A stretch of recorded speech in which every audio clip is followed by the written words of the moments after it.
김현정의 뉴스쇼 금요일의 코너 훅뉴스 권민철 기자 나와 있습니다. 권 기자 어서 오세요. 오늘은 어떤 뉴스 속으로 좀 훅 들어가 볼까요?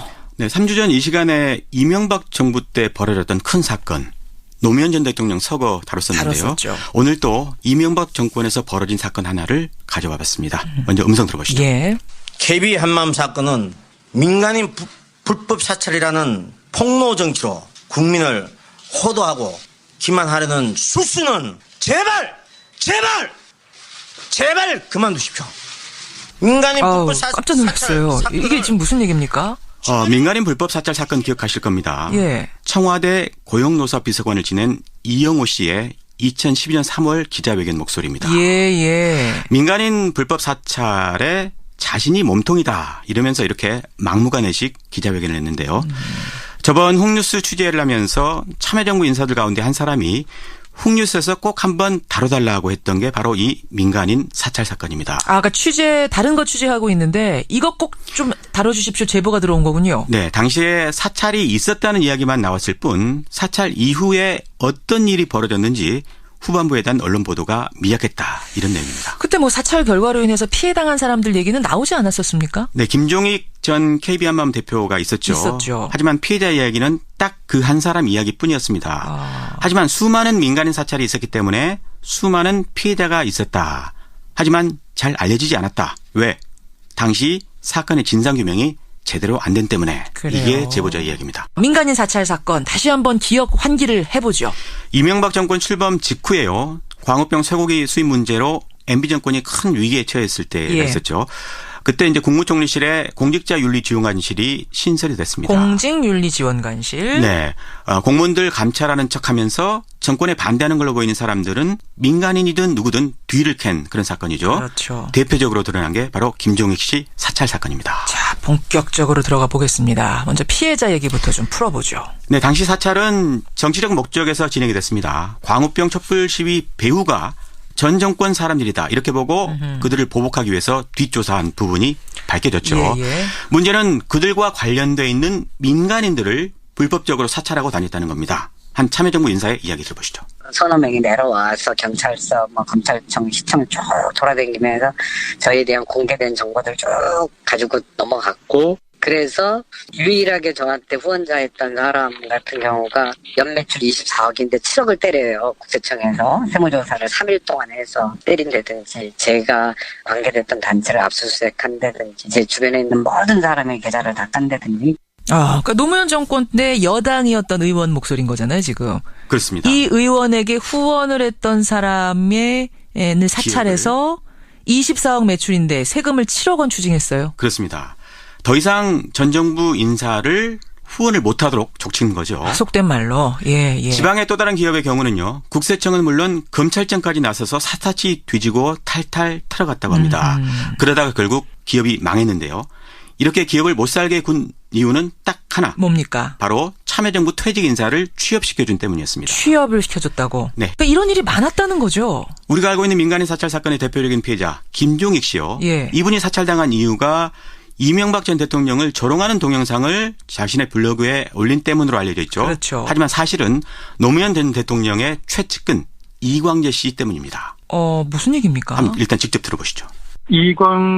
이광재를 이제 잡으려고 리스트를 만들었다 그러는 거예요. 그 강원도 출신으로 이광재에게 정치 자금을 줄 수 있는 사람 50명으로 죽인 이제 그 명단 안에 저가 있었는데 저 이제 그 노사모 회원이었고 이런 이제 그 몇 개가 그 사람들이 파악할 때는 퍼즐이 맞춰진 거예요. 그래서 틀림없이 이제 그 이광재에게 이제 정치 자금을 주었을 것이다. 근데 제가 너무나 터무니없는 것은 이광재는 제가 한 번도 본 적이 만난 적도 없는 사람이에요. 역시 정치보복 차원에서 사찰을 당한 케이스네요. 그렇습니다. 이런 식의 정치보복 결과로 노무현 전 대통령이 서거하기까지 했었죠. 예. 그런데 사실 이런 보복은 피아를 가리지 않았습니다.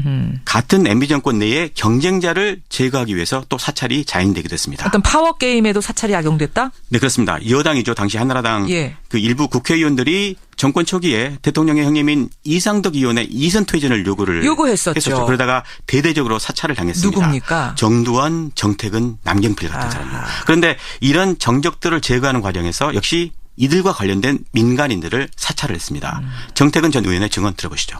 그래서 이제 사찰을 시작을 했고, 이사장 친구 같은 경우가 이제 저를 이제 만났고, 저랑 그 사람하고 친한 사람이 저하고 이제 아주 가깝다고 그래가지고, 그 친구도 이제 사찰을 받았었고, 그 이후에 이제 뭐 그거 말고도 뭐 여러 건이에요. 자, 이 국회의원들 한번 털어봐. 그 주변 털어봐. 이러면 이제 민간인 사찰 쫙 들어가는 거군요. 그렇습니다. 먼지가 없는지. 네. 남경필 당시 의원이었죠. 예. 이분의 경우는 부인이 사업을 했었는데 역시 정권의 공작으로 사업을 접었다고 합니다.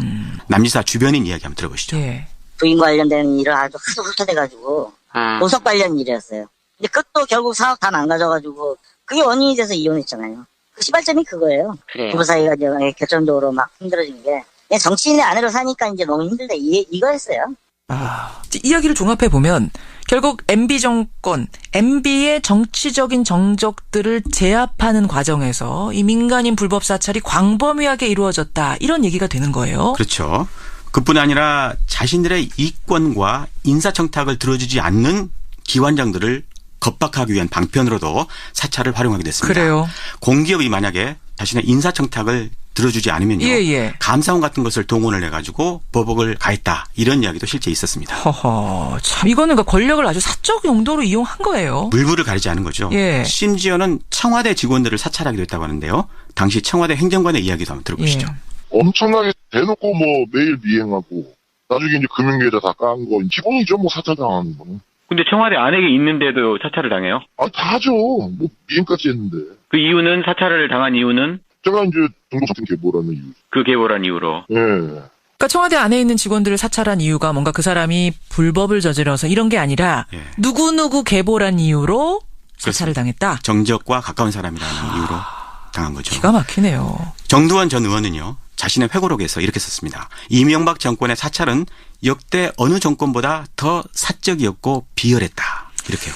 이렇게 사찰 벌여서 미행하고 뒤를 캔 뒤에는 그다음 어떤 일이 벌어졌습니까? 권력기관을 동원합니다. 앞서 사찰당해서 문 닫은 기업들은 국세청 세무조사를 피하지 못했고요. 예. 감사원 동원 이야기도 했었는데 예. 사찰 결과 불법성이 조금이라도 나타나면 그때는 이제 경찰과 검찰을 동원하기도 했다고 합니다. 근데 궁금한 건 이렇게 적지 않은 사람들이 굉장히 광범위하게 사찰 피해를 당했는데 왜 피해자들은 세상에 제대로 드러나지 않는 거예요? 먼저 기업인들의 경우는 피해 사실을 이야기해봤자 보상받을 수가 없고요. 앞으로 경제활동하는데도 도움이 되지 않는다. 이렇게 판단을 해서 쉬쉬하는 것 같습니다. 앞서 참여정부 인사를 취업시켰다가 망한 그 기업도요. 예. 지금은 정권이 바뀌었지만 앞으로 또 무슨 일이 있을지 모르기 때문에 또 침묵하는 것 같고요. 일단은. 예. 또 하나는 사찰당한 내용이 공개되는 걸 원치 않아서 입을 다물 수도 있습니다. 그러니까 이거 말고도 좀 뭔가 더 쥐고 있는 거 아니야? 그거 또 터트리면 어떡하지? 뭐 이런 불안 같은 거? 그럴 수 있겠죠. 그러니까 이제 상대방이 나의 약점을 가지고 있기 때문에. 뭘 쥐고 있는지 모르니까. 그렇죠. 함부로 나설 수가 없지 않았겠나 이런 생각도 좀 해보고요. 여기까지가 바로 사찰 피해자들 얘기였습니다. 그렇다면 두 번째로 당시 검찰 수사에 대한 얘기도 좀 해보죠. 네, 어떻게 보면 여기서부터가 더 중요한 이야기일 수도 있는데요. 예. 만약에 이 사건을 처음부터 검찰이 제대로 진상 파악을 해서 처벌을 했다면 그렇죠. 아마도 그 뒤에 국정원 댓글 같은 비싼 공작이 없었는지도 모를 일이니까요. 예. 자관 검찰은 다른 정치적 사건처럼 당시 민간인 사찰 사건에서도 권력의 개처럼 충성한 모습을 보였습니다. 대체 어땠길래 지금 그런 표현까지 쓰셨어요? 두 번 수사가 진행됐는데요. 첫 번째 수사는 이 사건이 국회를 통해서 의혹이 제기된 뒤에 수사가 진행이 됐는데 그 결과 청와대는 무관하다. 오로지 총리실 직원들의 일탈이다. 이렇게 결론이 났습니다. 처벌받은 사람도 공직윤리지원관 등 실무자급이 대부분이었고요. 꼬리를 잘랐습니다. 자, 그럼 두 번째 수사는요? 공직윤리지원관실 장진수 주무관 양심선언으로 수사가 재개가 됐는데 그렇죠. 청와대 증거인멸 지시 또 입막음이 있었다 이런 내용이었습니다. 특히 입막음에 조폐공사에서 막 찍어낸 관봉도 떼어내지 않은 5천만 원을 건넸다는 충격적인 내용이 포함됐었죠. 아주 충격적이었죠. 맨 처음 들으신 이용호 씨의 허통 기자회견이 이 검찰 재수사 돌입 직후에 나왔는데 아무튼 검찰은 3개월간 수사를 해서 그 결과 사실상의 몸통은 이용호 청와대 비서관이라고 결론을 지었습니다. 그러니까 두 번째 수사에서는 그나마 청와대와 관련성이 있다는 것까지는 갔는데 거기에 우두머리는 일개 비서관이었다. 또 이렇게 끝이 난 거예요. 네, 사건의 몸통이 그 이상일 거라는 거는 여러 정황을 통해서 짐작할 수가 있거든요. 그렇죠. 당시 양심선언한 장진수 전 주무관의 이야기 한번 들어보시죠. 예. 당시에 이 공직윤리지원관실이라는 조직이 만들어졌을 때 보고 문건이 하나 이제 발견이 됐는데 그 문건에 보면은 이 지원관실은 VIP한테 직보한다. 그렇게 거기에 표현이 돼 있습니다. 그 당시 MB 이명박 대통령이 지원관실에서 올라가는 그런 문건들, 그런 자료들을 좋아했다 그러고 엄지손가락을 치켜세워서 바로 이거야 얘기했다고 그랬던 일화도 있고요.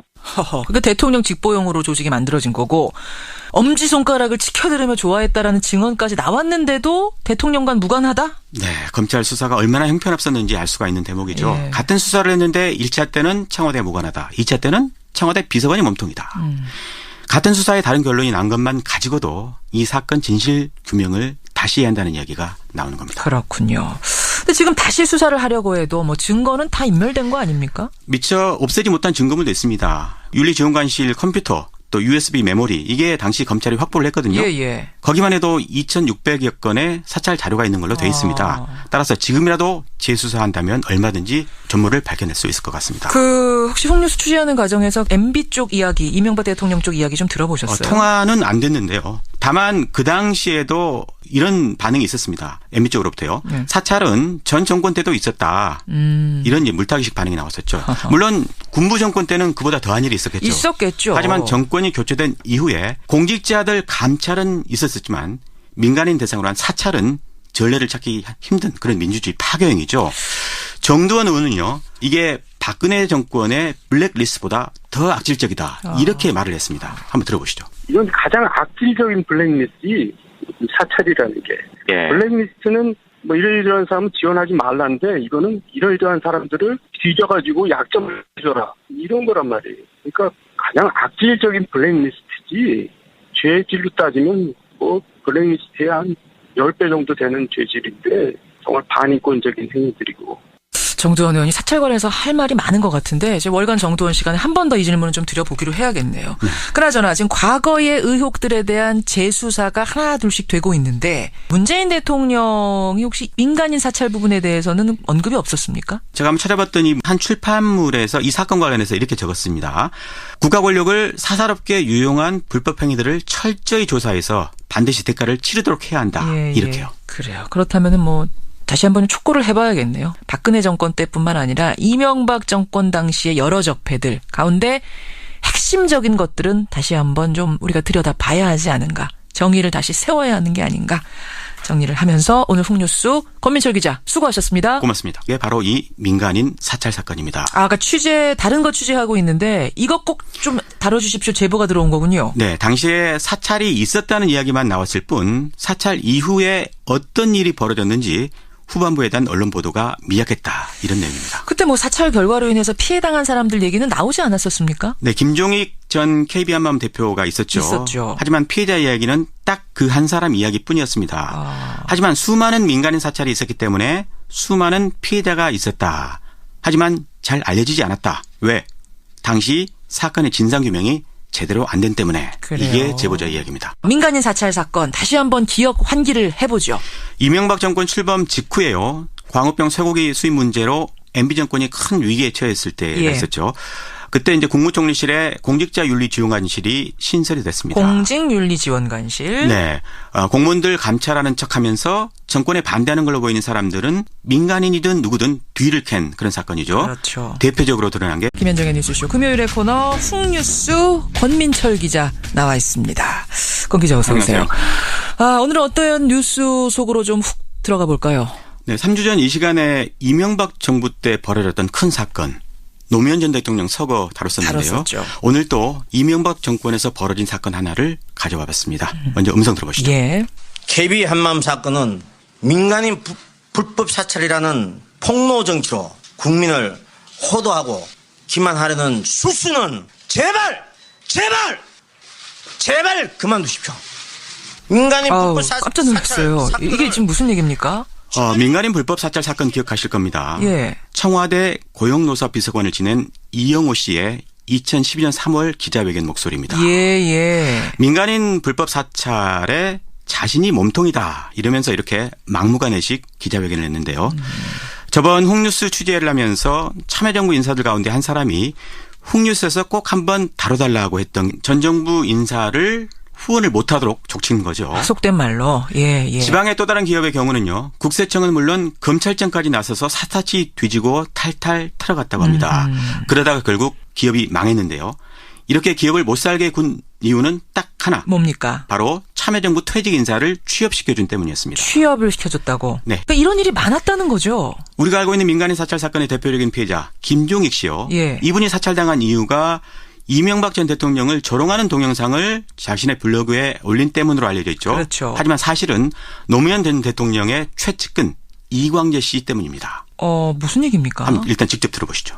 이광재를 이제 잡으려고 리스트를 만들었다 그러는 거예요. 그 강원도 출신으로 이광재에게 정치 자금을 줄 수 있는 사람 50명으로 추린 이제 그 명단 안에 저가 있었는데 저 이제 그 노사모 회원이었고 이런 이제 그 몇 개가 그 사람들이 바로 김종익 씨 사찰 사건입니다. 자, 본격적으로 들어가 보겠습니다. 먼저 피해자 얘기부터 좀 풀어보죠. 네, 당시 사찰은 정치적 목적에서 진행이 됐습니다. 광우병 촛불 시위 배후가 전 정권 사람들이다 이렇게 보고 그들을 보복하기 위해서 뒷조사한 부분이 밝혀졌죠. 예. 문제는 그들과 관련돼 있는 민간인들을 불법적으로 사찰하고 다녔다는 겁니다. 한 참여정부 인사의 이야기 들어보시죠. 서너 명이 내려와서 경찰서, 검찰청, 시청 쭉 돌아다니면서 저희에 대한 공개된 정보들 쭉 가지고 넘어갔고, 그래서 유일하게 저한테 후원자했던 사람 같은 경우가 연매출 24억인데 7억을 때려요. 국세청에서 세무조사를 3일 동안 해서 때린다든지 제가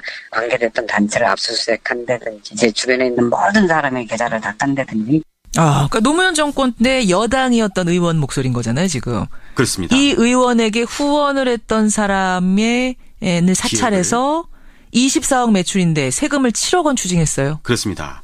더 이상 파할 때는 퍼즐이 맞춰진 거예요. 그래서 틀림없이 이제 그 이광재에게 이제 정치 자금을 주었을 것이다. 근데 제가 너무나 터무니없는 것은 이광재는 제가 한 번도 본 적이 만난 적도 없는 사람이에요. 역시 정치보복 차원에서 사찰을 당한 케이스네요. 그렇습니다. 이런 식의 정치보복 결과로 노무현 전 대통령이 서거하기까지 했었죠. 예. 그런데 사실 이런 보복은 피해를 가리지 않았습니다. 같은 MB 정권 내에 경쟁자를 제거하기 위해서 또 사찰이 자행되기도 했습니다. 어떤 파워게임에도 사찰이 악용됐다? 네, 그렇습니다. 여당이죠. 당시 한나라당 그 일부 국회의원들이 정권 초기에 대통령의 형님인 이상덕 의원의 이선 퇴진을 요구했었죠. 그러다가 대대적으로 사찰을 당했습니다. 누굽니까? 정두환, 정택은, 남경필 같은 사람입니다. 그런데 이런 정적들을 제거하는 과정에서 역시 이들과 관련된 민간인들을 사찰을 했습니다. 정택은 전 의원의 증언 들어보시죠. 그래서 이제 사찰을 시작을 했고 이사장 친구 같은 경우가 이제 저를 이제 만났고 저랑 그 사람하고 친한